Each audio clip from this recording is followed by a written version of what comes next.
Hey there, Attack on Titan fans. Welcome to another episode of the Attack on Titan After Show on AFTERBUZZ TV. Tonight we are talking about episode 33, The Hunters. And I think this is about as close as Attack on Titan gets to filler. Stay tuned. You're tuning into the destination for TV superfan discussion, AFTERBUZZ TV. And now, let the buzz begin. So ask and ye shall receive. We talked about it last week. The full version of this song finally got released. And you know what? It really is just this song over and over and over again. Like, it's this song, and then like a minute and a half dance break, and then a little bit of the first season opening, and then this song again. So it's weird. I actually really liked it. And well, we're going to break down this song for you in just a moment. But before we do that, let me introduce my fantastic co-host. To my left, Emma Fyffe. That's me. I am Emma Fyffe, and I can be found thusly at my name. To her left, Katie Cullen. Hi, all my buddies. You can find me all over the social medias at Kiaxet. That is Kiaxet. And to my left, in a very roundabout manner. And three lefts make a right.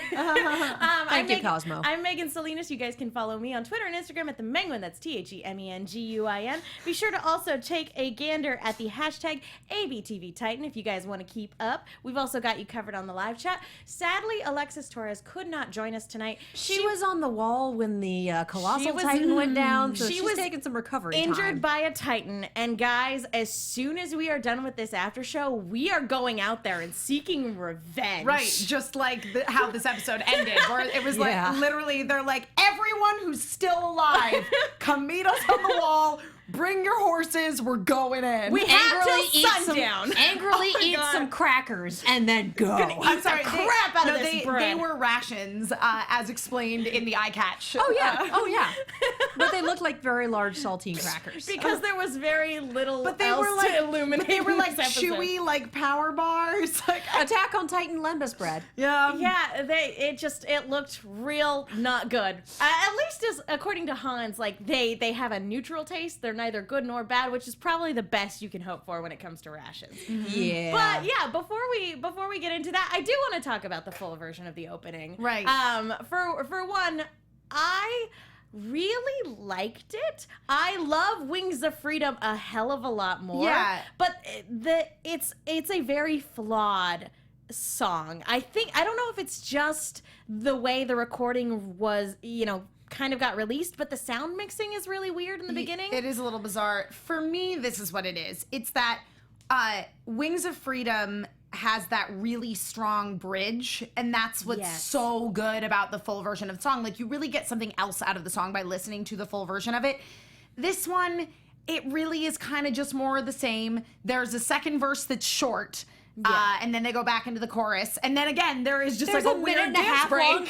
But there's not. That sounds nothing like the rest of the song. Yeah, it's beautiful, but it sounds nothing like the rest of the song. Yeah, and it doesn't carry the momentum. Yeah, and it doesn't feel like a proper bridge to the song the way that the instrumental break in Wings of Freedom does. I agree 100%. Like I said, Wings of Freedom, when I listened to the full version of the song and it went into, you're like, this is a life changer. When it went into the melody of the original, I almost cried. Like, it was that moving. And here, my biggest problem is that after we get the minute, the TV opening, and then it goes into the rest of the song, it almost sounded like the song was segmented up, like the producers told Link Horizon, we don't know which part of the song we want to use for the opening, so give us a clean break every minute and a half or so. I totally agree with you. It was so bizarre, because if you listen to like the full version, again, Wings of Freedom's a really good example. Also, In Love with the New Moon, which is the Sailor Moon Crystal Season 3 opening, the full version of that song is very different from the edited for TV version, like to the point that little music box bit in the beginning is twice as long. So like, it really did. It feel like you said, Megan, like they're like, oh, we're not 100% sure. So like, if you could just make like 3 songs within this one song, that'd be awesome. Well, my issue with it is that the bridge, the dance break, the whatever we're calling it, didn't sound like this first part of the song at all. Like if you had played me, 30 seconds from the beginning and then 30 seconds from the dance break, I would have been like, well, those are two completely different and equally okay songs. They didn't sound like they were in the same family of songs, let alone the same song. We just kind of turned a corner and moseyed off and then went, oh shoot, we have to be back here for the big, everyone expects us to reference the first theme, so bring it back around, guys. A little bit of Wings of Freedom in there too for like a hot second. And we'll do the thing. But it didn't build up to it, so it wasn't like, yes. It was like, oh, yeah. Yeah. And there's a difference. I agree with literally everything you guys have said, and I am the first to admit I am the least musically educated one at this table. So literally take everything I say with a grain of salt, but I actually still, like, it's very flawed, and Wings of Freedom is way better, and the original song, of course, is the best. But like, I still really liked it. No, like that violin during the dance break, I loved.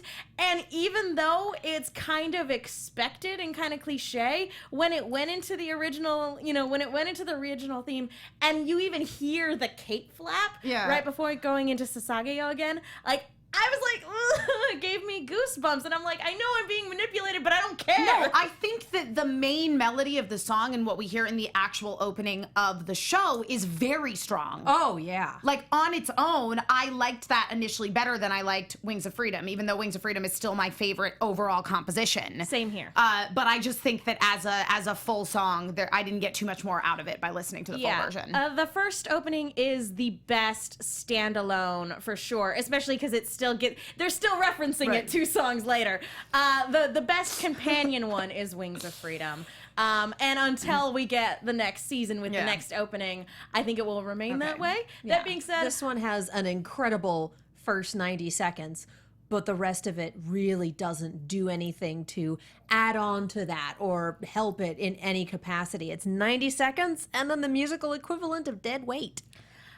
Like I said, I still got goosebumps. Yeah, I think dead weight would be too extreme in terms of my personal criticism of it, but I do agree that, like, especially the full version really didn't add anything. No. It was a little underwhelming. Right, I think underwhelming. You know, it's also probably underwhelming. The taste of those rations, which is all that Chat can talk about right now. Chat is making Snickers jokes. You're not you when you're hungry. Chat is comparing it to the Death Note scene. I'll take this cracker and I'll eat it. I was gonna read that quote out loud dramatically, but it's fine. Oh, I'm sorry. We just stepped on your moment. No, it's fine. I love that, like, basically Alexis made that joke, 2 episodes ago, and now fast forward, and it's completely relevant again, the Snickers joke. Yeah, you're not yourself when you're hungry, Mikasa. Anyway, sorry, that's Mikasa. Sorry. Can't. I've been rewatching the abridged version where they intentionally mispronounce her name. Everyone. And so it totally throws me off. I know, but I did see a video that Funimation posted of some of the voice actors taking what branch of the military should you be in? Yeah. What branch of the military should you be in? Oh, nice. And in it, Trina Nishimura very intentionally goes, Mikasa. So I'm like, okay, cool. That is how they're saying it in the dub, which I've never watched. This is actually a really good episode that kind of it reminds you of, like, all of those secondary characters with a lot of those, like, kind of questionable pronunciations, like Hans. It's either Hans or Hannes or Irvin, which in the English dub they pronounce it Irvin. In when you read it in the subtitles, it's Irwin. So it's German. It's German. Yeah, so Irvin is correct. Yep. Basically, all of the pronunciations in Attack on Titan are a big question mark because it goes from German to Japanese to English. Well, all of the German anime fans are looking at us like, seriously? Yeah. Guys, it is so obvious. Yeah. Well, and on top of that, it's like, obviously, my favorite character returned in this episode, Jean, which really is French. Which really, like, it would be Jean, but they pronounce it Jean in Japanese. I don't know how they pronounce it in English because, as I previously stated, I've never watched the dub of this show. It's Jean. No. I will flip this table. It is hands to the ground. We will no longer be allowed in this studio. Half a second when you bought it was great, though. No, it's 100% Jean. It's Jean. It's French. But speaking of, we really should dig into this episode because we pick up right where we left off. Things not working out so well for Eren, which again is like the suckiest thing, which as this episode goes on to point out, every time he comes close, like he'll never give up, but every time he comes close to winning, he just gets beaten to a pulp. And here, things aren't working out so well for Aaron is about 95% of the series. Let's be real. that's very true. But again, this, having seen the character growth that we have here for him, which through this flashback, we get a huge contrast between where he is now and where he used to be. For everyone. For everybody. But here, it's the one time he really used his brain and applied strategy. I know. Victory was stolen from him through death from above. Like, he would have won that fight. Like, I hate how they said, like, in the fight, like, oh, he lost the fight. No, he didn't lose that fight. He would have won if a colossal titan had not landed on his face. He literally just tag teamed in the other guy. Like, come on. Yeah, technically he won the fight that he was part of. He just didn't know he was part of a tag team match. He didn't win the fight against gravity. Could you guys imagine, like, Attack on Titan WrestleMania? I would watch it. I just watched that. Yeah. That Like- was last episode. Like, there's an announcer going, like, oh no, like coming in from above, and well, that yeah, would and be Hanji was fantastic. the coach going down and sitting on his shoulder and being like, okay, so for the next move, you want to do this. Like, no, seriously, we absolutely got Attack on Titan WrestleMania last episode. And then this episode, he basically called in the giant folding chair. I would watch the crap out of that, by the way. Titan WrestleMania for the win. With folding chairs. Oh. Just Well, apparently you can't really be, you have to, there's a certain, you probably have to sign some sort of liability waiver if you're going to attend Titan WrestleMania, because when that happens, it basically knocks out the entirety of the Survey Corps who's looking on, because they kind of forgot that there was a giant colossal titan that could very well influence the fight at any given moment.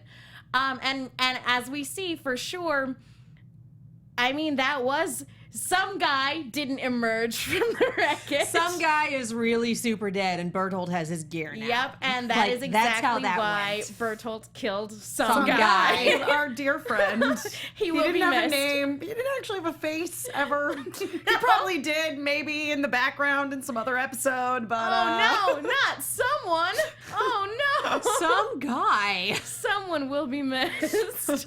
But like, all in all, they actually get they get out of this pretty decently as far as like the military victories are concerned. Like, the last victory they had completely decimated an entire city, with Irvin pretty much going like, I think I did all right. So all things considered, they had pretty minimal casualties. But Eren and Ymir still got kidnapped, and that's no good. they did get kidnapped. Yeah. Well, because they're trying to start Titan Club, and like Ymir and Eren are kind of like, we don't really want to be part of this club. And they're like, we don't care. We're just gonna brutally kidnap you and force you to be part of our club. You got Look, the drafted first into rule the of club. Titan Club is that you're in Titan Club whether you like it or Yeah. not. There's no point in not talking about it. Everyone knows about Titan Club at this point. So, our first rule is kind of moot. So the new first rule, I feel like there are Conscripted better. membership. I feel like there are better ways to force somebody to join your club. Like, if Bertolt and Reiner Well, had like okay, a Haruhi Suzumiya on their Sure. team, she could get anybody to join their here's club. the- Reiner tried. But he did. Yeah, he did try. He tried. I loved Gold too. star, I man. loved too at the end when they like cut to them in the forest. Okay, first of all, so Eren has no arms right now, and He's been disarmed right, thoroughly. boo, literally. Boo. And Ymir is still like missing half a leg, so they were pretty easy to kidnap, to be honest. Yeah. And I also like, it was this really weird image of like Reiner looking like he was actually like ready to fight someone, and like Berthold just like in a tree in a sweater, like Sitting like a frog. yeah, like he looked like he belonged in like some school anime, and this is like the weekend. It was so weird. Like, they're like, Chat is having a small memorial for some guy. oh, some guy. Some guy will be missed. will Dear remember guy, him. we will miss you.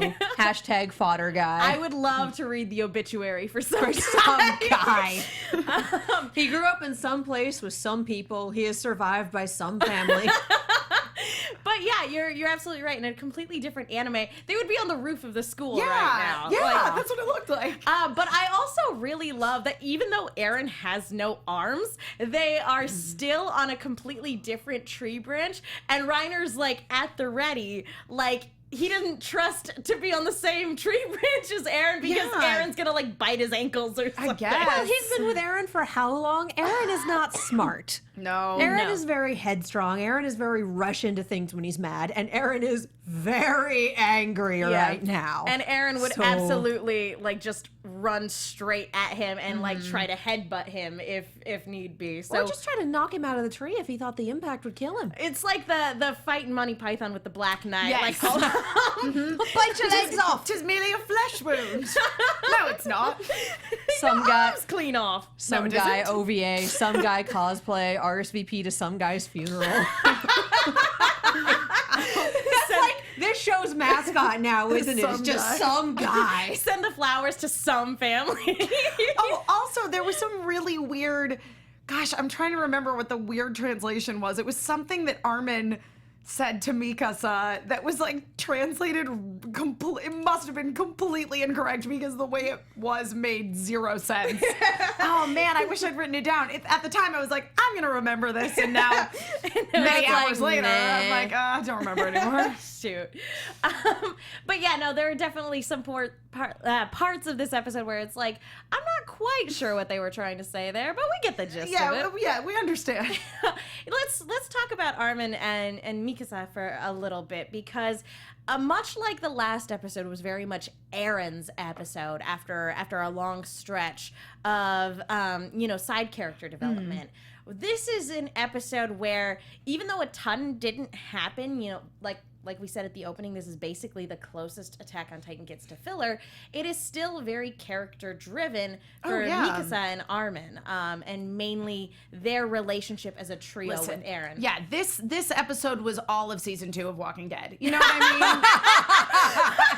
That's what it was. Yeah. And it's fine for an episode. It's fine for several 8 episodes is too many. 12 is right out. Yeah. Get off Walking the farm.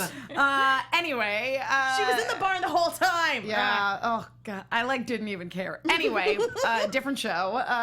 But yeah, I mean, I liked the interaction between the two of them. I really enjoyed the flashback to when they were children, and because I always like seeing that, like, Aaron's kind of a trouble child, and Mikasa and Armin are always just like trying to get him out of trouble. I mean, being filled with determination is only going to get you through things if you're in Undertale. Yeah. This is not Undertale. Well, you can't flirt with the Titans. Actually, technically, no, though. That's not necessarily the case with Aaron. And this is where Aaron shares kind of and we've talked about this before, but this is where Aaron shares a lot of similarities with a lot of other shonen protagonists, in that it's not so much that he's skilled or smart, it's just that he is filled with so much spirit that he will not give up no matter what. That is so common for a shonen protagonist, isn't it? The world is different. But the world is different. Yeah. And the thing is that in a lot of those other shows, like, I kind of made a joke while we were watching it that, like, it's too bad Aaron's not a Saiyan because for all the times he's gotten his butt handed to him, like, he would be super strong. Yeah, he'd be at great. This point.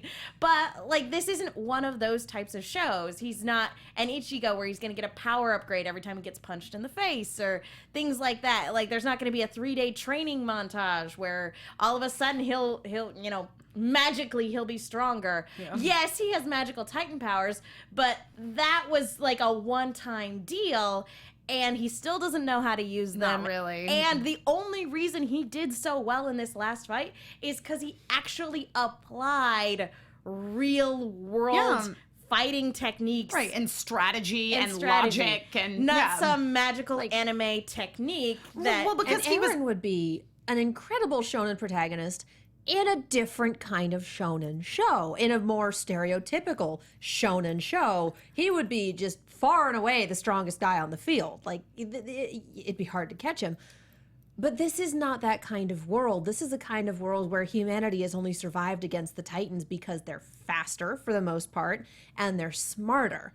It's very precise, targeted attacks using a lot of speed and agility, and that is the only reason humanity has survived. So being super determined and banging your head against the wall, like most other series, eventually the wall is going to break. Here, it's like, well, the wall only breaks in very specific circumstances. Otherwise, it's going to be your head that goes down. And actually, you don't really want to break the wall, because the wall right now is the best thing that's protecting you against the Titans, which it is interesting, because I mean, this is where it shares a lot of similarities with sort of zombie fiction, of like, you have zombies that are relentless, and even when people always are like, meh, slow zombies, blah blah blah, but they are never ever going to stop. They're never going to stop. They don't have to drink water, they don't have to sleep, they're never going to stop. And the Titans are the exact same way. Well, and decomposition is slow, but Titans don't decompose as a matter of fact, and zombies do. And it's actually it's interesting that you make that parallel about relentlessness, because that is what makes the situation our characters are in seemingly so hopeless, but it is a defining character trait for our protagonist. So that's a fantastic parallel. I remember what the translation was. Go fight, win. What is it? Because I was like, it's something to do with that scene between Armin and Mikasa. Okay, so while Mikasa is passed out, I think Hannes comes over to him and is like, oh, what's going on with Mikasa? And he's like, well, I think that she's doing okay. I think she just has a concussion. And I was like, then you should wake her up, not let her sleep. Actually, medically, concussion patients need rest. Like, once you determine that there is nothing horrifyingly wrong with them in terms of brain damage, if it's a concussion, the best thing they can do is sleep it off. Right, but there was like no... That keep them awake a bit is completely incorrect. It's like putting butter on a burn. It doesn't help anything. It's an old wives' We are tale. not medical professionals here. Please consult a medical professional when it comes to actually figuring out my research. Were you a med student? No. I'm willing to take your word for it, because I've heard that same thing, but at the same time I'm like, guys, please consult a doctor or a nurse to find out what you should actually do if someone has a concussion. Point being, when she does wake up and she immediately jolts upright and starts shaking him, asking where Aaron's gone, he's like, please calm down. We don't know the extent of your injuries. Yeah, right. That is very pragmatic. Right, exactly. That's the Armin we all know and love. But in this flashback, we have a very interesting, like, it's getting transported back to a way more, seemingly more innocent time, and I can't help but think that this is, shown through us through the rose-colored glasses, in terms of Mikasa's, because it's Mikasa's memory. But at the same time, it's a very interesting scene, because you forget watching this child, this very childish squabble that, I say childish because there are adults acting like children as well, but you forget that at this point, Mikasa and Aaron have already committed murder. Oh yeah. So like when Mikasa comes to the rescue, I'm like, I feel like this is way overkill for schoolyard bullies. Mikasa should be like already conscripted to the army. Like, she is way overkill for 3 young children who are clearly just trying to make trouble. I just feel bad for the guy and his bottle stand, liquid stand, liquor stand. Who even knows what it is? It might have been a bar. I don't know. Yeah. But I did love that he was like, come on, you drunk cops. Like, aren't you going to deal with these kids? And they're like, watatever. They're just kids. It's like, there'll be someone along who'll deal with it better than we are. And Literally. Mikasa, the freaking tank, shows up. Hannes, however you want to say his name, just sits there and goes, wait for it, guys. This is going to be amazing. I mean, 3, you know that 2, 1. This happens like once a week at least, and they just break out the popcorn and wait for it to go down. Because that's how boring being in the Wall Regiment actually is. Right. But I thought then when Hannes was talking to Armin before they kind of were rallying the troops to go out to track down the Titans, I really liked the conversation with Hannes where he was talking about how, like, some people want to be heroes and they want to go out there and, like, do what you guys are doing and fight for the greater good. But, like, I'm happier just being a drunk soldier inside the wall. And so, like, I'm going to fight to get that back. Yeah. And I feel like a lot of this scene, like, the kind words that Hans has to give to Armin and Mikasa in that after the flashback, I feel like they wouldn't have had nearly as much impact if he wasn't included in this flashback. yeah. Because we basically haven't seen him very much since he rescued them when Shinganshina fell. And so I really appreciated having him in this flashback because it shows really how much of a fixture of their childhood he really was. And it made me go, you know what? I kind of like Hans. He's like definitely a drunk, no good, whatever, but like he's still very charming. Like when he smiles after getting punched in the face. And it's like he's still a drunk troublemaker, but there's something inherently charming about him. Well, and now he's trying really hard to care for these 3 kids who got absolutely wrecked when the wall fell and are now just in the middle of this very special kind of hell that hasn't really been experienced before. Yeah, and there is something noble too about the fact that like he is willing to fight because the thing is like being a drunk soldier inside the wall, like that's not specifically that is his life, but really it's more of that idea of fighting to have that like semblance of security that they lived with for a while. Yeah, it was one of those things where maybe he wasn't the best person or it wasn't the best circumstance, but like there was happiness and comfort in his own for life. sure. I want the old times back, and we can't have the old times back without you 3 running around causing trouble. So we're gonna go get Aaron. Eat your bread. Eat your lembas bread. Go. So funny. And there's also something to be said too for like, because we haven't seen him be that drunken soldier after that day. This inherent sense of probably guilt and responsibility. Because like when we first met him, we kind of got this internal monologue of like, I owe, Aaron's father one. I really do. And we don't really know what that is. But he's like, hey, I owe him one. And when he fails to save Aaron's mom, like that probably weighs really heavily on his conscience. And he probably thinks about it literally every day. So he probably, takes it on as an additional burden to like, hey, I failed to save their mom. I have to be here for these kids.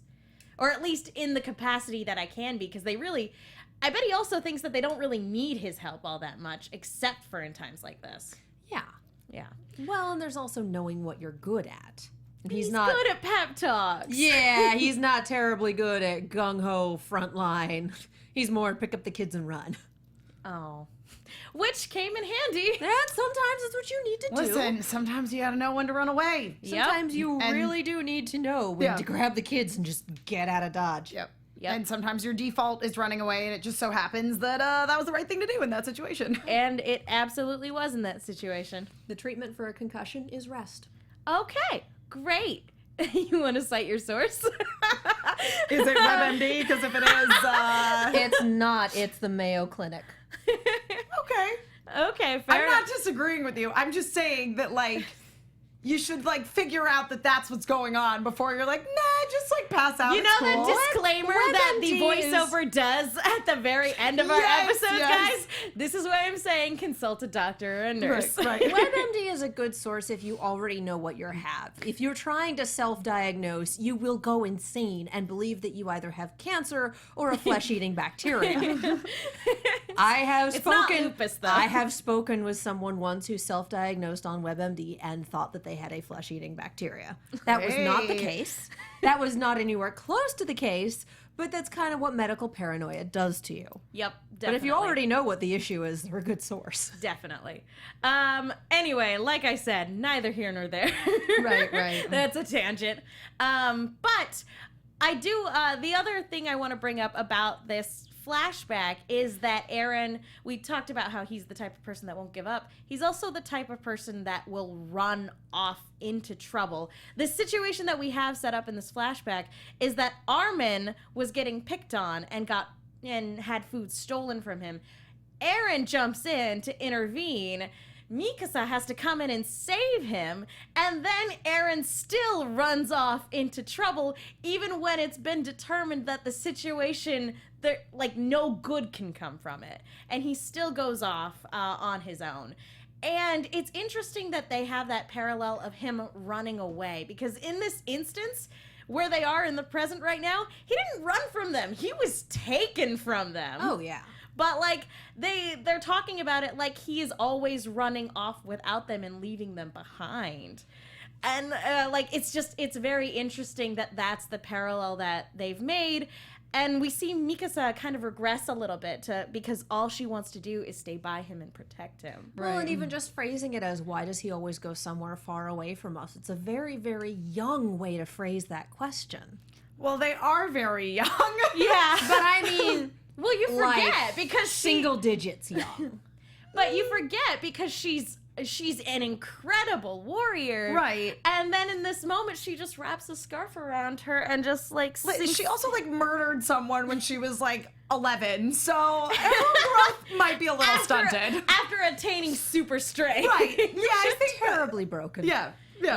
Again, these kids have grown up in a real rough and I mean world. that is what's great about Mikasa as a character, is that, you know, she is an incredibly capable fighter, but there is kind of this quiet vulnerability about her as a human being. Yeah, but I love it because it's familial love. Yeah. And it's not the Sakura pining after Sasuke God, not at all.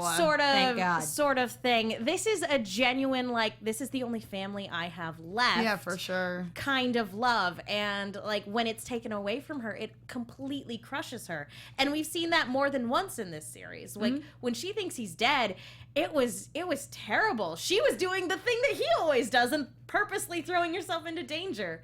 So like here, it's very interesting again to kind of see that kind of regression and that fear of losing the only family she has left.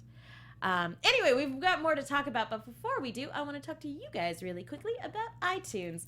Folks, thank you so much to everybody who's gone to iTunes to rate, subscribe, leave a comment. We love hearing from you, and it is the best way to let our producers know that you guys like the show that we're putting on. We love seeing comments in the hashtag every week. We love the fact that we can keep up with you guys on the live chat. But for those of you that happen to leave a comment on the iTunes, you might even get a shout out on the show.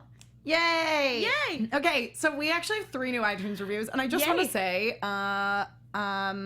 well, one of them is 1 star, and That's fair. it's amazing. And the person says it's just a bunch of girls screaming. So I'm gonna assume you're a white dude who lives in a basement, and I don't care about your opinions. But we have a really nice one simply entitled Yes by Wiggly Jiggly Giggles. Top quality, which keeps me coming back as a long-time listener. I'm ride or die with you guys for the long haul. 3 cheers for the panel and future AOT podcast reviews. Producers, please keep their lights on. The like long smiley face with these eyes. Aww. Okay. And then by Pverse1, we have This Is So Dope. I'm so glad this podcast exists. I was a little reluctant to download an AfterBuzz podcast. My past experience with AfterBuzz podcasts, Pverse names what they are. I'm not going to. Have been a mixed bag, with the hosts not having in-depth discussions of the shows and not knowing the characters by names. But to my glorious surprise, this podcast is quite the opposite. The hosts are knowledgeable, they get the nuances of the show, and are hilarious. Keep up the very good work, guys. But we're just a bunch of women screaming. I know. I think you guys... Hashtag women screaming. I think some people might underestimate my love for Attack on Titan and my burning need to talk about it. Much like Aaron's burning desire to just murder all the Titans, I have a burning desire to talk about this show. And I cannot believe that I get to do that with all of you guys on a consistent basis, and that there's an entire audience of people who actually listen and care. You guys are the best. Yeah, and I would like to apologize to all the nice white men that live in basements that are listening. I'm just assuming that the person with the invalid opinion is also probably that. That's our first hateful I comment. know. We've made it, ladies. Yes. We are officially hashtag legit. So yes. I really do want to put that on a shirt, just in quotations. It's just a bunch of women screaming. Because that needs no context. I was going to say, I think they did at least use the word women and not girls. Oh, good. No, they didn't say girls. Oh, okay. I was going to give them some credit, but you know what? And I'm not even going to contest that it's just women screaming, because I absolutely scream all the time on this after show. So whatever, perfectly valid criticism. Valid. Hashtag we're legit now. Awesome. All right, to get back back to this episode. I do, like, let's go back because we get introduced or reintroduced to a lot of characters that we haven't seen for a little while, like Pixis. It's been It's been a ages. minute since we've seen Pixis. He's been drinking ever since the last time we saw him. And I feel bad because I don't remember the name of his female subordinate in this scene, but I love that she's just having none of it. She straight up smacks him in the head for being passed out drunk on the job, and she pulls the booze away from him when he's like, no, I want it. I did not enlist for this. It's just really amusing that one of the most effective members of like the commanders for the military just happens to be asleep and drunk all the time. He's like a way more effective Hans, basically. It's like drunken foo. Kind of. Some people are at their best when they're hilariously impaired. It opens up different pathways. Well, I love that he's a guy who knows what's important. He'll go in and like stand there and like listen to the king rattle off like up until he is needed somewhere, but once he's actually needed, he basically gives it to everybody straight. He's like, hey guys, this is what's going on, a lot of people are gonna die, and also this is our best hope, so let's go ahead and get this strategy on the roll. So that's the type of person that he is. So I really appreciated when we see Irvin again, and they're basically commenting on how everything that's happened with the female Titan has basically shaken up the entire status quo. They have a member of the Order of the Wall in their custody, sitting on his secrets, and it's only a matter of time before either he cracks or gives them another lead that they can go off of. And they also probably take a certain sense of satisfaction because the military police, for the first time ever, have been shaken to their core and have actually been roused into some kind of activity. No, they left to go join the fray in this episode. Like, that's great. I love that we just have this little, oh, you didn't bring any Titans for us to fight, Levi. Well, we should join forces. There's plenty of expeditions outside the wall. And everyone just kind of goes, all right, bluff called. I got a thing. I have this real important appointment. It's called not dying. Yeah. It is extremely satisfying, though, because, again, Levi is the most talented ever, but, like, all of the most prestigious graduates of the academy went to the military police and they've squandered their talent because they just didn't care.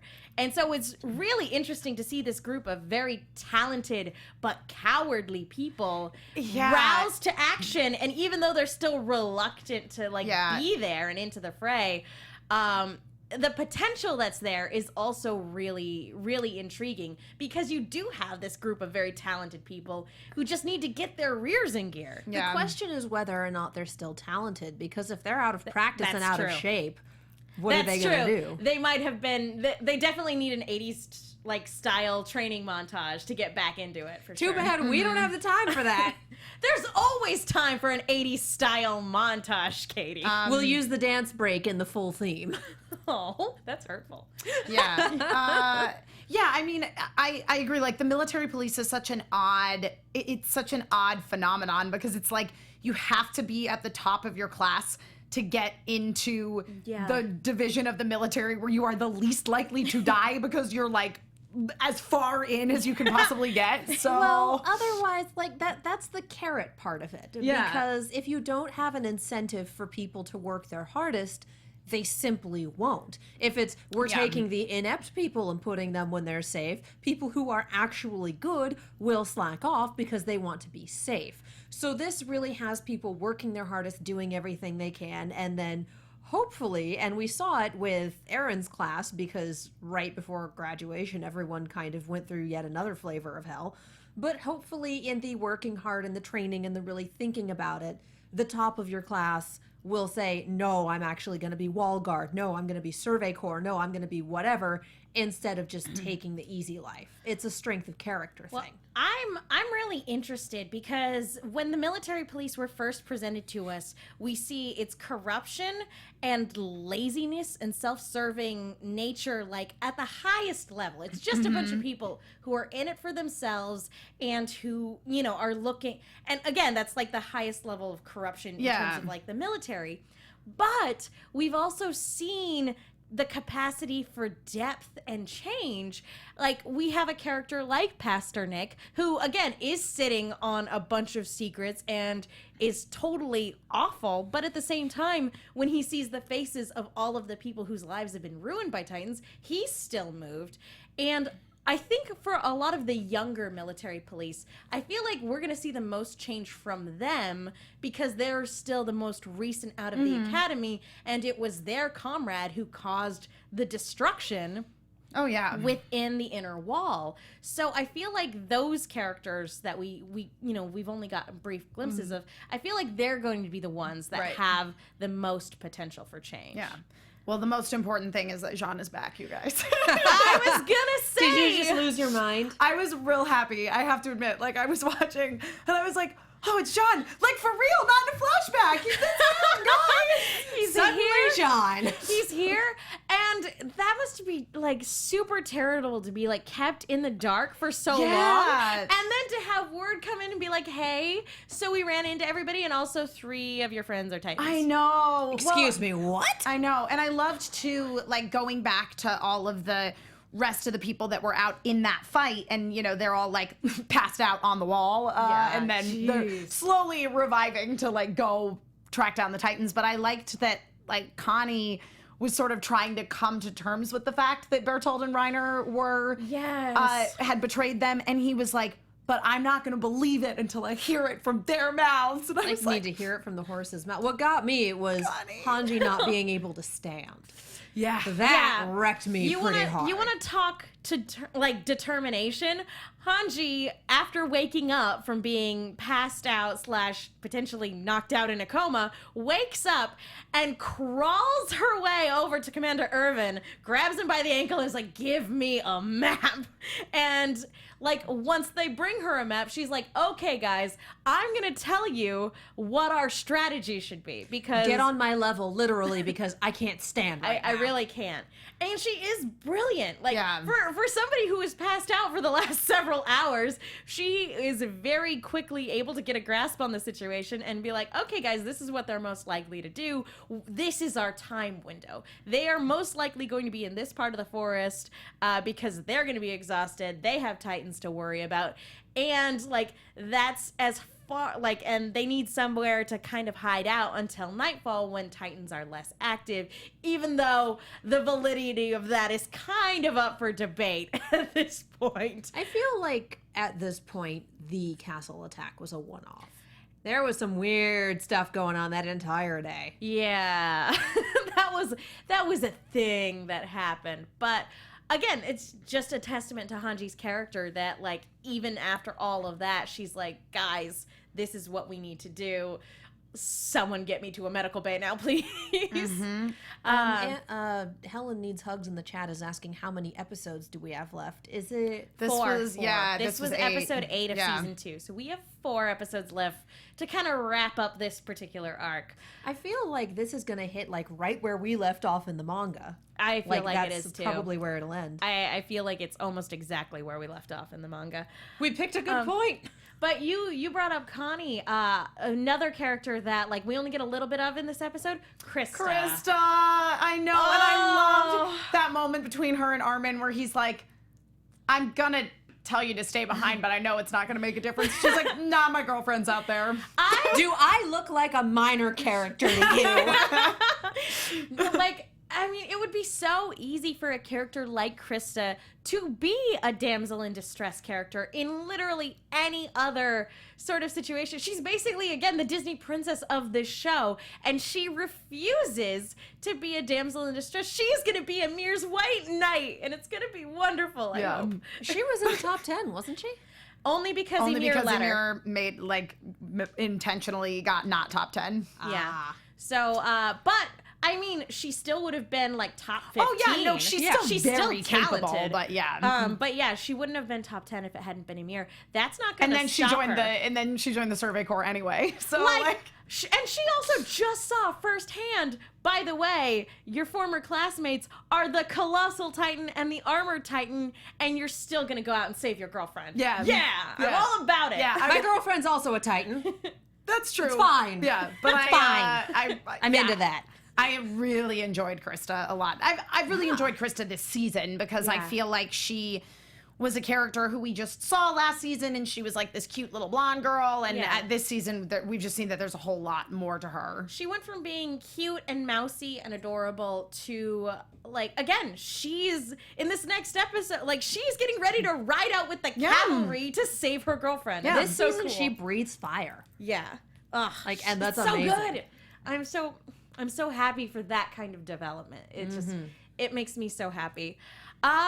I feel like that mostly covers everything for this episode. For, again, an episode where there's not a ton to talk about, it's still kind of amazing that we found so much to talk about. Yeah, it was funny. When I watched it, I was like, was I not paying attention, or did, like, not a lot really happen in this episode? A lot of it was Arrow style flashback, which I have no problem with. But yeah, it was a good character episode. It was a good, okay, this was the last big set piece that happened. Let's wrap it up. Let's take a minute to figure things out. And we're going to probably run straight into another set piece, if not this next episode, then the episode after it. Yeah, for sure. If nothing else, this episode gives us the image of a young Mikasa flipping a bully around to the point where he spins several times throughout the air before hitting the ground. We've had a couple episodes with, let's hit someone so hard they spin a couple times in the air, and I have to say I appreciate it a lot. I do too, especially in this series. It's one of the little things that brings you joy in a series where there's so much death and destruction. Where it just goes completely shonen for a split second, and you're like, yep. And you're like, yep, I'm here for this. All right, then let's go ahead and move. Oh, go ahead. Oh, just the last thing I want to say is we've been talking about how Eren and Mikasa and Armin are the head and the heart and the spirit. The head, the heart, and the body. We saw the mind and the body without the spirit this episode. Yes. And it made such a difference. It really did. Yeah. Oh. And again, it just illustrates how far they've all come. And had Eren not gotten kidnapped in this episode, I feel like we really would have gotten to see their teamwork really develop and progress had he not gotten kidnapped. Because, again, Armin has come a long way. Oh, yeah. Mikasa has come a long way, and so has Eren. And Eren's finally at that point where he's willing to listen. Well, and they're all very wonderful. important to each other as a trio, and it's a fairly well-balanced trio. So as much as we make fun of Eren being hot-headed and running straight into things and then continuing to run, they need that. Yeah. We see how they are when he's gone, when he's taken from them. They're crushed. Wanting to kill all the Titans fills you with determination. Yep. All right, guys, let's go ahead and move on into some really quick predictions. And now, your AFTERBUZZ TV predictions. So Reiner has some explaining to do. Yeah. I get the feeling that this next episode is going to be a lot of horseback and probably a lot of yelling. Yeah. I don't think we'll get into a fight until the episode after. I agree. I'm also interested to see Reiner and Bertold talk to Ymir, who clearly was the Titan who ate their friend. That's a thing. That's definitely a thing. Hey guys, so you murdered our friend. And they also probably weren't Titans at the same time. So yeah, everybody has some explaining to do. Yeah, I want more backstory on how and why all these people got Titan abilities, because obviously Eren, we know it's because his dad was experimenting on him in the basement. Yeah, great parenting on the show. But everybody else, obviously, it was something similar, but we don't know the specific circumstances. So I would like to get a little bit of that, because it'll be interesting to see what approach Bertold and Reiner take towards having Ymir and Eren. Obviously, if they weren't gonna try to convince them to join them on some level, they would have just killed them. Yeah. Well, and again, Bertold and Reiner seem built for specific purposes. Sure. Whereas Ymir and Eren were just, you're Titans, go. Yeah. I don't know. I would say Berserker Titan definitely looked like there was a specific aim.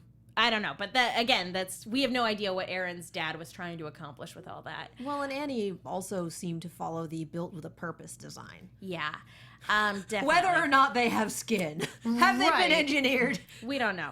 But I am very interested in hearing Eren probably demand justification for like why they think they're entitled to do this, what the motivation was for lying to everybody while they were all in school together. Aaron's going to be demanding answers, and I'm very interested to hear Reiner and Bertolt try to justify it to him and to themselves. Yeah. RA in chat says, next episode on Attack on Titan is the Breakfast Club episode. I mean, I would also watch that movie. Don't you forget about me. Oh, I would watch that. All right. Any other final thoughts before we leave you all tonight? Nope. That... We all remember Some Guy. Yep, Guys. R.I.P. Some Guy, and finally Jean, you guys. He's back. The hit series He's on a coming horse. this fall. He and Mika are Finally, gonna fall in Jean. love. Probably not, but Could you imagine if the series just took a hard left turn, like into Breakfast Club territory? Right. Mikasa and Jean just like they're realize the they love unlikely each other. romance. Yeah, Oh. they're the Claire and what's his name? Oh, why am I totally drawing a blank? Anyway, you all know who I'm That talking guy. about. Yeah, exactly. And Some Guy.